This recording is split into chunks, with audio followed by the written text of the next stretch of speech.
If you ask a disagreeable person what he wants, say, or she wants, they'll tell you right away. They know. It's like, this is what I want, and this is how I'm going to get it. But agreeable people, especially if they're really agreeable, are so agreeable that they often don't even know what they want, because they're so accustomed to living for other people and to finding out what other people want and to trying to make them comfortable and so forth, that it's harder for them to find a sense of their own desires as they move through life. And that's not, look, there's situations where that's advantageous, but it's certainly not advantageous if you're going to try to forge yourself a career. That just doesn't work at all. And so even though on average men and women aren't that much different in terms of their levels of agreeableness by the group, if you go out and you look at the extremes, they're very different. So all of the most agreeable people are women, and all of the most disagreeable people are men. And the thing is, the extremes are often what matter rather than what's in the middle. And so one of the ways that's reflected in society, by the way, is there's way more men in prison. And the best personality predictor of being imprisoned is to be low in agreeableness. It makes you callous. Now you might think, well, what's the opposite of compassion and politeness? And the answer to that is, I think it's best sort of conceptualized as a trading game. So let's say that we're going to play repeated trading games. And if you're very agreeable, then you're going to bargain harder on my behalf than you're going to bargain on your own behalf. Whereas if you're very disagreeable, you're going to do the reverse. You're going to think, I'm in this trading game for me, and you're going to take care of your own interests. Where an agreeable person is going to say, no, at best, at worst, this has to be 50-50, but I'd like to help you every way I can. One of the things you have to be careful of if you're agreeable is not to be exploited, because you'll line up to be exploited. And I think the reason for that is because you're wired to be exploited by infants. And so that just doesn't work so well in that actual world. And one of the things that happens very often in psychotherapy, people come to psychotherapy for multiple reasons, but one of them is they often come because they're too agreeable. And so what they get is so-called assertiveness training, although it's not exactly assertiveness that's being trained. What it is the ability to learn how to negotiate on your own behalf. And one of the things I tell agreeable people, especially if they're conscientious, is say what you think. Tell the truth about what you think. There's going to be things you think that you think are nasty and harsh. And they probably are nasty and harsh. But they're also probably true. And you need to bring those up to the forefront and deliver the message. And it's not straightforward at all, because agreeable people do not like conflict. Not at all. They smooth the water. And you can see why that is in accordance with the hypothesis that I've been putting forward. You don't want conflict around infants. It's too damn dangerous. You don't want fights to break out. You don't want anything to disturb the relative peace. And if you're also more prone to being hurt physically and perhaps emotionally, you're also maybe loath to engage in the kind of high-intensity conflict that will solve problems in the short term. Because it takes a lot of conflict to solve problems in the short term. And if that can spiral up to where it's dangerous, which it can if it gets uncontrolled, it might be safer in the short term to keep the waters smooth and to not delve into those situations where conflict emerges. The problem with that is it's not a very good medium to long-term strategy, right? Because lots of times there are things you have to talk about because they're not going to go away. And the advantage to having a well-socialized disagreeable person is that they really don't let much get in their way.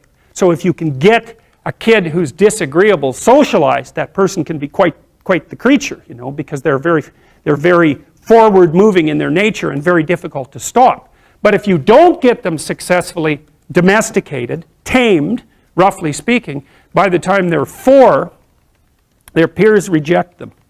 And that's a big problem, because your job as a parent is to make your child socially desirable by the age of 4. Like you want to burn that into your brain, because people don't know that. That's your job. And here's why. It's easy if you think about it carefully. So you imagine you've got a 3-year-old child, so sort of halfway through that initial period of socialization, and you take that child out in public. Okay, what do you want for the child? Who cares about you? What do you want for the child? You want the child to be able to interact with other children and adults so that the children are welcoming and smile and want to play with him or her, and so the adults are happy to see the child and treat him or her properly. And if your child's a horrible little monster because you're afraid of disciplining them or you don't know how to do that properly, then what they're going to do is they're going to experience nothing but rejection from other children, and false smiles from other parents and adults. And so then you're throwing the child out there into a world where every single face that they see is either hostile or lying. And that's not something that's going to be particularly conducive to the mental health or the well-being of your child.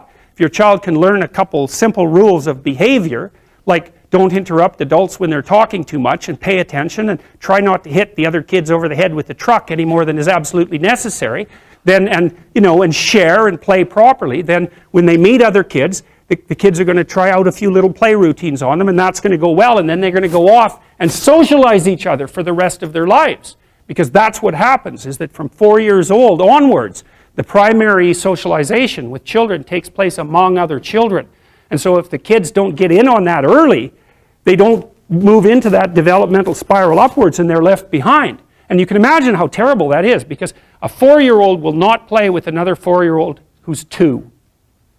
But a 5-year-old certainly will not play with a 5-year-old who's 2, right? Because the gap is just starting to get unbelievably large. And so the kids start out behind, and then the peers leave them behind, and then those kids are alienated and outside the peer group for the rest of their life.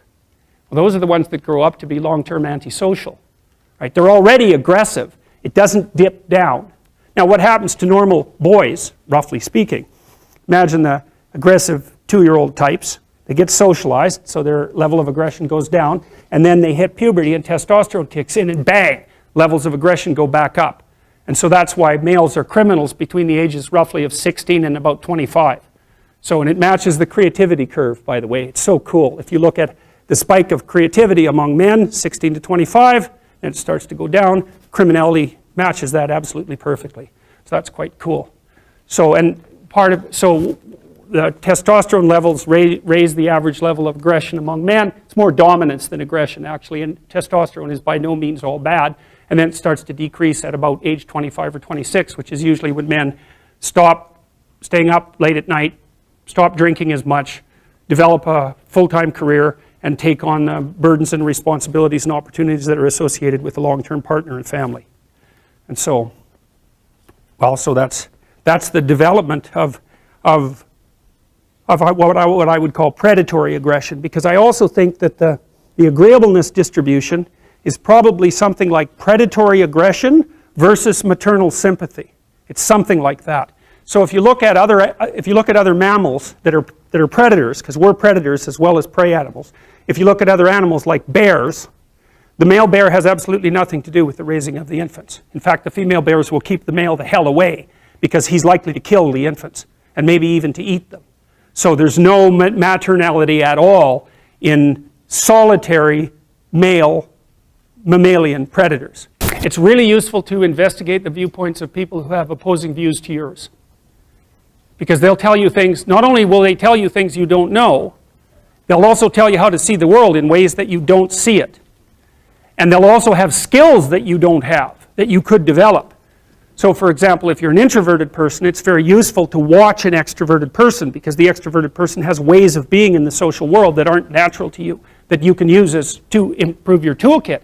And if you're disagreeable, one of the best things to do with disagreeable people, especially if that's alienating them from other people, for example, because it can, people treat you like you're a selfish, arrogant son of a, maybe that's because you are. It's like, okay, so what do you do about that? One of the most promising treatments, let's say, for that is get the person to do something for someone else once a day, just as a practice, and learn how to do it. Maybe you can wake the circuit up, if you think that it's lying dormant in you, which is probably right.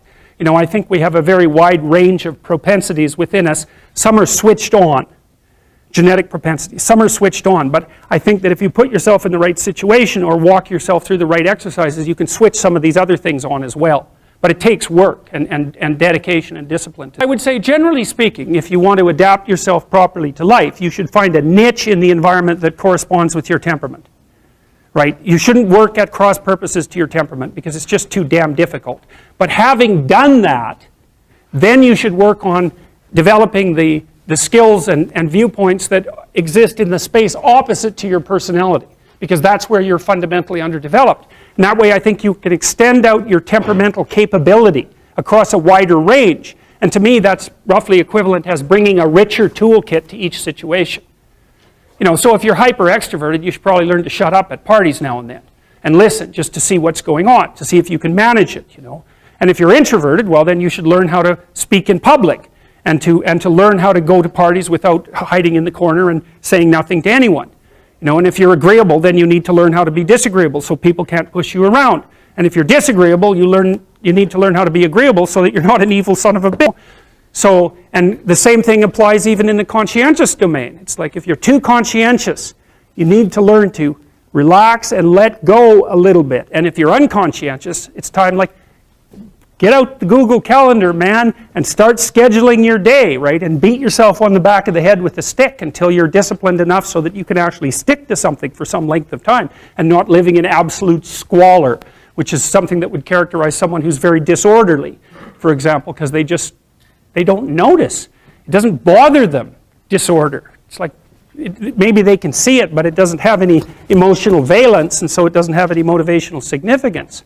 You know, so the other thing you might want to think about too, if you're choosing a partner, is try not to choose someone who's too distant from you on the temperamental variables, because you're going to have a hard time bridging the gap. You know, it's hard for an introverted person and an extroverted person to coexist. And it's really hard for an orderly person and a disorderly person to coexist because they will drive each other nuts. Why don't you pick up? Why are you so obsessed by it? That's the basic argument, you know. So it's useful to know about your temperament so that you can negotiate the space with your partner as well. And I don't think you should try to find someone who's exactly the same as you, because then you don't have the benefits of the alternative viewpoint. But you got to watch it, because you may hit irreconcilable differences of various sorts. And I've seen that most particularly among couples who are high and low in openness. That's a rough one. And also high and low in conscientiousness. That's another rough one, because they just cannot see how the other person sees the world at all.